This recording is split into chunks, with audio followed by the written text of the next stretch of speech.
नमस्कार दोस्तों, दिन भर की सभी बड़ी खबरें, मुख्य समाचार आप लोगों के लिए लेकर के आए हैं, जहां पर एक एक करके चलेंगे तमाम बेहद बड़ी खबरें। मुख्य समाचार आप तक आगे इसी वीडियो के माध्यम से पहुंचाएंगे, इसलिए लगातार हमारे साथ आगे इसी वीडियो में बने रहिएगा। सभी मुख्य समाचार जानना आप लोगों के लिए बेहद ही जरूरी है। तो वहीं दोस्तों, खबरों की तरफ बढ़ने से पहले अगर आप लोग भी कांग्रेस के नेता राहुल गांधी के समर्थन में हैं, कांग्रेस पार्टी के समर्थन में खड़े हैं, तो वीडियो को लाइक कीजिएगा, चैनल को सब्सक्राइब कीजिएगा और कमेंट बॉक्स में कमेंट कीजिएगा जय हिंद जय भारत। दरअसल दोस्तों, पहली बड़ी खबर आप लोगों को बताते चलें, सुप्रीम कोर्ट करने जा रहा है बड़ी कार्रवाई। 5 मामले जिनसे बदलेगी देश की राजनीति की दशा और दिशा। जी हां दोस्तों, लोकसभा चुनाव और 5 राज्यों में विधानसभा चुनाव से ठीक पहले सीजेआई चंद्रचूड़ यहां पर ताबड़तोड़ फैसले सुनाएंगे और ये फैसले ऐसे फैसले होंगे जिनसे यहां पर देश की राजनीतिक दिशा तय हो सकती है। क्या कुछ है, पूरी खबर विस्तार से बताते चले आप लोगों के लिए। यह खबर जानना बेहद ही जरूरी है। राजनीतिक लिहाज से आने वाला समय बहुत ही अहम माना जा रहा है। अगले साल लोकसभा के चुनाव हैं और उससे पहले 5 राज्यों में अहम विधानसभा चुनाव होने हैं। लिहाजा राजनीतिक उठापटक भी शुरू हो चुकी है। विपक्ष सरकार को लगातार तमाम मुद्दों पर घेर रहा है। इन सबके बीच में आगामी दिनों में सुप्रीम कोर्ट के कई फैसले आना बाकी हैं, जो न सिर्फ देश की राजनीतिक स्थिति पर असर डालेंगे बल्कि लोकसभा चुनाव की दशा और दिशा भी तय करेंगे। जी हां दोस्तों, कौन से मुद्दे हैं जिन पर जल्द ही सुप्रीम कोर्ट फैसला सुना सकता है? पहला तो है जम्मू कश्मीर में धारा 370 हटाने का मुद्दा। सुप्रीम कोर्ट में इसमें सुनवाई होनी है। दूसरा, राहुल गांधी को अयोग्य ठहराने का मामला। तीसरा, उद्धव ठाकरे वर्सेस शिंदे गुट का मामला है। इस पर भी सुप्रीम कोर्ट का फैसला जल्द ही आने जा रहा है। चौथा, यहां पर आदेश सुप्रीम कोर्ट की ओर से आ सकता है। अजीत पवार और शरद पवार के गुट को लेकर के भी यह मामला भी सुप्रीम कोर्ट पहुंच गया है। और पांचवा है केंद्र सरकार और केजरीवाल का मामला। यानी कि कुल मिलाकर के ये 5 ऐसे फैसले हैं जो जबरदस्त तरीके से देश की राजनीति पर असर डालेंगे और सुप्रीम कोर्ट जल्द ही इन मामलों पर अपना फैसला सुना सकता है। पूरे मामले पर सूत्रों के अनुसार खबर सामने निकल के आ रही है कि 5 में से 4 मुद्दों पर तो भाजपा यानी कि केंद्र सरकार को झटका लगना तय है या उनके सहयोगियों को झटका लगना तय है। इसके साथ ही दोस्तों, एक और बड़ी खबर बताते चलें, मणिपुर में इंडिया गठबंधन के सांसदों ने राज्यपाल अनुसुईया उइके से की है मुलाकात। पीड़ितों की बदहाली को लेकर के सौंपा है ज्ञापन। खबर बताते चलें, इंडिया गठबंधन के सांसद मणिपुर के 2 दिवसीय दौरे पर हैं। उनके दौरे का आज दूसरा दिन है। राहत शिविरों में सांसदों ने पीड़ितों से मुलाकात की थी। इससे पहले उनसे बात करके उनका हाल जाना था और आज इंडिया गठबंधन के सांसदों ने मणिपुर की राज्यपाल अनुसुईया उइके से मिलके यहां पर उनको एक ज्ञापन सौंपा है। मणिपुर की राज्यपाल अनुसुईया उइके से इंफॉल में मुलाकात के बाद इंडिया गठबंधन प्रतिनिधिमंडल ने प्रेस से बात की है। प्रतिनिधिमंडल के सदस्य और कांग्रेस के सांसद अधीर रंजन चौधरी ने कहा है कि सभी 21 सांसदों ने उनको ज्ञापन सौंपा। जब हमने उनसे बात की तो उन्होंने खुद अपना दर्द और दुख बयां किया। इस 2 दिवसीय यात्रा के दौरान हमने जो कुछ भी देखा और जो भी अनुभव प्राप्त किया है, हमने जो कहा वह उससे सहमत हुई हैं। जिसके बाद अधीर रंजन चौधरी का कहना है कि अब तो पीएम मोदी को संसद में आकर के बयान देना ही पड़ेगा। ये यहां पर खबर है दोस्तों। इसके साथ ही एक और अपडेट की तरफ बढ़ते हैं।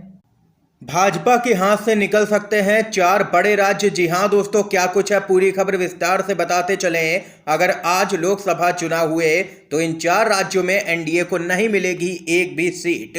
सर्वे में बड़ा खुलासा देखने को मिला है। आगामी लोकसभा चुनाव को लेकर के तमाम राजनीतिक दलों की तैयारियां शुरू हो गई हैं और इन सब के बीच में बीजेपी के नेतृत्व वाले एनडीए से मुकाबले के लिए 26 विपक्षी दल के गठबंधन इंडिया भी एकजुट है। इस बीच एक सर्वे किया गया है और लोकसभा चुनाव को लेकर के लोगों की राय पूछी गई है और इस सर्वे में चौंकाने वाले आंकड़े सामने निकल के आए हैं। सर्वे के आंकड़ों के मुताबिक 4 राज्यों में एनडीए को 0 यानी कि एक भी सीट नहीं मिलेगी। इनमें मणिपुर राज्य भी शामिल है, जहां पर तकरीबन 3 महीनों से हिंसा जारी है, जिसके चलते विपक्ष केंद्र सरकार पर हमलावर है। मणिपुर के अलावा केरल, आंध्र प्रदेश और पंजाब भी शामिल है, यानी कि इन 4 राज्यों के अंदर भाजपा को एक भी सीट यहां पर नहीं मिलेगी। यानी कि देख सकते हैं कि 24 के चुनाव से पहले भाजपा के लिए खतरे की घंटी लगभग बज चुकी है। आप लोगों की क्या कुछ राय है खबर को लेकर के कमेंट बॉक्स में बताइएगा कमेंट करके। इस बीच एक और अपडेट की तरफ बढ़ते हैं। बीजेपी के करीबी लेखक को उठा ले गई है पुलिस। सीजीआई को लेकर के दिया था बड़ा बयान। जी हां दोस्तों, क्या कुछ है पूरी खबर विस्तार से बताते चलें। तमिलनाडु पुलिस ने राजनीतिक विश्लेषक और लेखक बद्री शेषाद्री को गिरफ्तार कर लिया है, जिसके बाद बीजेपी के अंदर खलबली सी मच गई है। उन्हें यूट्यूब पर एक इंटरव्यू के दौरान मणिपुर हिंसा और सीजीआई डीवाई चंद्रचूड़ पर भड़काऊ टिप्पणी के लिए गिरफ्तार किया गया है। पुलिस के मुताबिक उन पर धारा 153, 153A और 505 1B के तहत गिरफ्तार किया गया है। इंटरव्यू में बीजेपी समर्थक शेषाद्री ने कहा कि सुप्रीम कोर्ट ने कहा है कि अगर सरकार कुछ नहीं कर सकती तो हम करेंगे। चंद्रचूड़ को बंदूक दीजिए और उनको वहां पर भेजिए, ये यहां पर बयान दिया था, जिसके बाद उनको गिरफ्तार कर लिया गया है। उन्होंने अपने इंटरव्यू में आगे कहा था कि देखते हैं कि क्या वह शांति बहाल कर सकते हैं मणिपुर के अंदर, जिसके बाद तमिलनाडु पुलिस ने उन पर कार्रवाई की है। देख सकते हैं सीजीआई पर विवादित बयान दिया था भाजपा समर्थक लेखक ने, जिसके बाद यहां पर कार्रवाई देखने को मिली है। इसके साथ ही दोस्तों एक और अपडेट की तरफ बढ़ते हैं। इंडिया गठबंधन के नेताओं ने बढ़ा दी हैं भाजपा की मुश्किलें। फूलपुर या मिर्जापुर से लोकसभा का चुनाव लड़ेंगे नीतीश कुमार। किरणमय नंदा के लिए पश्चिम बंगाल में टिकट मांगेगी समाजवादी पार्टी। सपा नेतृत्व पश्चिम बंगाल में अपने नेता किरणमय नंदा को लोकसभा चुनाव लड़ाने के लिए एक सीट मांगेगा, और अगर विपक्षी समावेशी गठबंधन इंडिया ने वहां पर सपा को एक सीट दी तो इसके एवज में यूपी में एक सीट तृणमूल कांग्रेस के लिए दी जा सकती है। इसी तरह से राजस्थान और हरियाणा में भी सपा इंडिया से 2-2 सीट मांगने की तैयारी में है।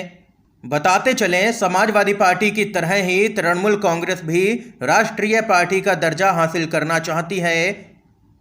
इंडिया गठबंधन के तहत बिहार के मुख्यमंत्री नीतीश कुमार को यूपी से चुनाव लड़वाया जा सकता है। इस पर गंभीरता से विचार भी किया जा रहा है। नीतीश कुमार कुर्मी बहुल मिर्जापुर या प्रयागराज की फूलपुर लोकसभा सीट से यहां पर लड़ सकते हैं। ये अपडेट सामने निकल के आई है।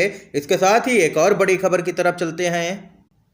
टल सकती है इंडिया गठबंधन की अगली बैठक। अगस्त के बजाय सितंबर में आएगी अगली तारीख। जी हां दोस्तों, विपक्ष के 26 दलों के गठबंधन इंडिया की अगली बैठक मुंबई में अब 25 और 26 अगस्त की बजाय सितंबर के पहले सप्ताह में हो सकती है, क्योंकि पहले की निर्धारित तिथियों पर कुछ नेताओं ने अपने व्यस्त कार्यक्रमों का हवाला देते हुए बैठक में पहुंचने को लेकर के असमर्थता जताई है। सूत्रों का कहना है कि एनसीपी के प्रमुख शरद पवार अगस्त के मध्य से महाराष्ट्र के दौरे पर निकलेंगे। वह उन नेताओं में से हैं जो अगले महीने अनुपलब्ध रहेंगे। और वहीं बताते चलें, ऐसा पहली बार होगा कि इंडिया के घटक दलों की बैठक ऐसे किसी राज्य में होने जा रही है जहां इनमें से कोई भी पार्टी सत्ता में नहीं है। ये यहां पर दोस्तों इस समय की आज की तमाम बेहद बड़ी खबरें, मुख्य समाचार थे जो हमने आप लोगों तक पहुंचाए। अगर आप लोगों को ये वीडियो पसंद आया हो तो लाइक कीजिएगा, ज़्यादा से ज़्यादा इन खबरों को शेयर कीजिएगा अपने सभी दोस्तों में। वीडियो देखने के लिए दोस्तों आप सभी का बहुत बहुत धन्यवाद।